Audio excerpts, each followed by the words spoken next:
Hello, dear viewers, and welcome to a new episode of Games and Names.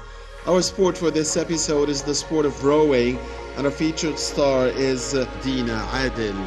So let's get to know more about the sport of rowing in the upcoming minutes of Games and Names. I used to bite my tongue and hold my breath, scared to rock the boat and make a mess. Rowing, often referred to as crew in the US, is a sport whose origins reach back to ancient Egyptian times. Ever since the earliest recorded references to rowing, the sporting element has been present. An Egyptian funerary inscription of 1430 BC records that the warrior Amenhotep II, or Amenhotep II, was also renowned for his feats of oarsmanship. In the Aeneid, Virgil mentions rowing forming part of the funeral games arranged by Aeneas in honor of his father. In the 13th century, rowing involves propelling a boat, a racing shell, on water using oars. By pushing against the water with an oar, a force is generated to move the boat. The sport can be either recreational for enjoyment or fitness, or competitive when athletes race against each other in boats. There are a number of different boat classes in which athletes compete, ranging from an individual shell called a single scull to an 8-person shell with a coxswain called a coxed 8. Modern rowing as a competitive sport can be traced to the early 10th century, when races were held between professional watermen on the River Thames in London, United Kingdom. Often prizes were offered by the London Guilds and livery companies. Amateur competition began towards the end of the 19th century with the arrival of boat clubs at the British public schools of Eton College, Shrewsbury School and Westminster School. Similarly, clubs were formed at the University of Oxford, with a race held between Brasenose College and Jesus College in 1815. At the University of Cambridge, the first recorded races were in 1827. The International Rowing Federation, Fédération Internationale des Sociétés d'Aviron, abbreviated FISA, is responsible for international governing of rowing, and it was founded in 1892 to provide regulation at a time when the sport was gaining popularity. Rowing is one of the oldest Olympic sports, though it was on the program for the 1896 Games. Racing did not take place due to bad weather, but male rowers have competed since 1900. Women's rowing was added to the Olympic program in 1976. Today, only 14 boat classes race at the Olympics. Each year, the World Rowing Championships is staged by FISA, with 22 boat classes raced. In Olympic years, only the non-Olympic boat classes are raced at the World Championships. The European Rowing Championships are held annually, along with the 3 World Rowing Cups, in which each event earns a number of points for a country towards the World Cup title. Since 2008, rowing has also been competed at the Paralympic Games. Hi, my name is Dina Adil. I'm 30 years old.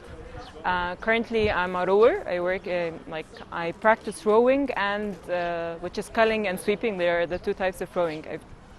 It's not a very long history. I just joined at the beginning of December.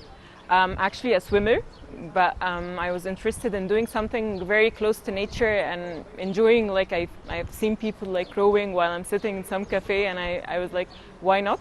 So last December I joined here, and it was very nice. I was very challenged at the beginning, but it's been a nice ride so far, 3 months almost. I still swim, but swimming is a bit boring than rowing, because it's for 2 hours. I'm talking to ceramics, I'm looking down there talking to some ceramics. But in rowing, I'm more in touch with nature. There is a team, which is much better. One of the main specifics of rowing that I like is being a part of a team. A good player, I think it's more of the team spirit. There are, of course, physical characteristics of a good player, which you need to have very high intensity effort or like exert a very high intensity effort. But a good player on the boat, I think it's mainly working with a team, because we're 4 different people. Sometimes we're 8 different people. We have different pace, different energy. So it's mainly learning how to sync with others and have what is it? Like being nice when someone is weaker than you, and like having a much calmer spirit.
We start, sometimes some people start with the rowing machine, like it's not on it's on land, it's not in the water, but mainly on the boat. We start by warming up. We do like some slower movements, and then we do some drills. Sometimes we split the boat into twos and twos until we're able to sync all 4 together. So it varies. Literally, there is like the long stroke, which we go a slow pace but with high intense power, but then there is the sprints where we go like faster pace and more intense power as well. This is where I ruin it for the entire team. Kayak is a different sport. It's mainly depends on your upper body and your balance in the boat, but rowing is which some people mistake that rowing is your upper body, but mainly it's in your lower body. I'm not sure really what's the technicalities of kayaking because I've never kayaked, but I see people do it with like their waist and their arms. But rowing, and also it's an individual sport mainly, unless you're very professional, you're able to go with like a 4 kayak. The ergometer, on the other hand, which is on land, it teaches you how to row in a more intense technique, because you're alone, so you can decide your own pace. You're able to adjust the intensity of the water you're rowing in, because sometimes you can make it very hard, like when it's windy, and sometimes you can make it really easy for yourself. So the stroke intensity, this is something that you can control, but everyone does it here because it builds endurance. I think someone who's very dedicated to work on themselves. It depends. Yes, of course, physically it needs a lot of effort. So the dedication that it needs to show up every day and like practice something hard, and then be able to, whatever your mood is, to work with the team that you get, because sometimes you're not the same 4 people who are in the boat. It varies who is there. I think it's someone who's very dedicated to the game and have some patience on themselves.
Well, I had a friend who used to row. I mean, like my decision to start rowing right now is mainly because, as I've told you, I was just sitting up there and I've seen people in the rowing, like rowing in the water. So I didn't know anything about rowing until that moment. But then when I joined here, Cairo, I've seen a lot of champions, Egyptian champions, and people who rank on the world, but we don't know about them. So basically, everyone here really, one of the coaches inspire me because girls or boys, everyone is very strong, very dedicated, and they have this amazing team spirit. I think it needs some advertising or PR, mainly because people need to know about it. We just don't know. It's a very interesting sport. It builds endurance. It has team spirit. It's exactly like football if you want to do it, except it's less intense and less violent. Or actually, it's the same intensity, but it's just people don't know it. It's more fun. You're with the water. We get to see new places. I remember this time when we went to row in Maniel. It was very charming. We've seen like old buildings. So I think some people need to hear about it. People need to consider it as a sport because we just don't know about it. And I mean, some exposure would be great from the television, of course. Mainly the captain decides which one sits where. But in the boat there are like a quatre boat, or the one that has 4 players. There's the first one, which is the stroker. The stroker decides the pace of the entire boat. And then there is number 2. Number two's job is basically to know the stroke pace and take it to the other team, because we all look at each other's backs. We don't look at like the first one. Everyone looks at the person or the back of the person sitting in front of them. So number 2 transfers the stroke to the rest of the team. Number 3 keeps mainly, I think, the balance or like help with number 4 pushing the boat, because rowing, we go backwards. It's not like kayak. We row backwards. So number 4 pushes the entire boat. Is like the driver of the boat itself.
gender difference, of course, the men would be much stronger just for the physical characteristics, but with women it's pretty much the same. The competitions are the same.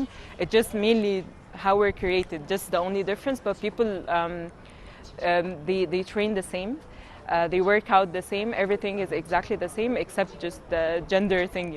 Before Corona, I used to work out in a gym mainly, or like in a closed areas. But after Corona, we were looking for open spaces, areas that like have good air. So right now I'm looking more for open area sports, like swimming for example, and rowing right here. So basically it's not different because I did not row, of course, before Corona, but now I'm looking forward, or looking to find much more open space sports. So.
don't give up on yourself really quickly, because I almost did that. And please enjoy it. It's an amazing sport. You can find a lot of new stuff to look at. You're gonna work out within a team, so it's gonna be amazing. Go row. My hopes and dreams, well, as someone who started playing sports very late at age, like I'm 30 years old, my hopes mainly in sports is basically to just become better and to actually contribute in the Masters tournaments. But I'm trying to be a bit patient for myself.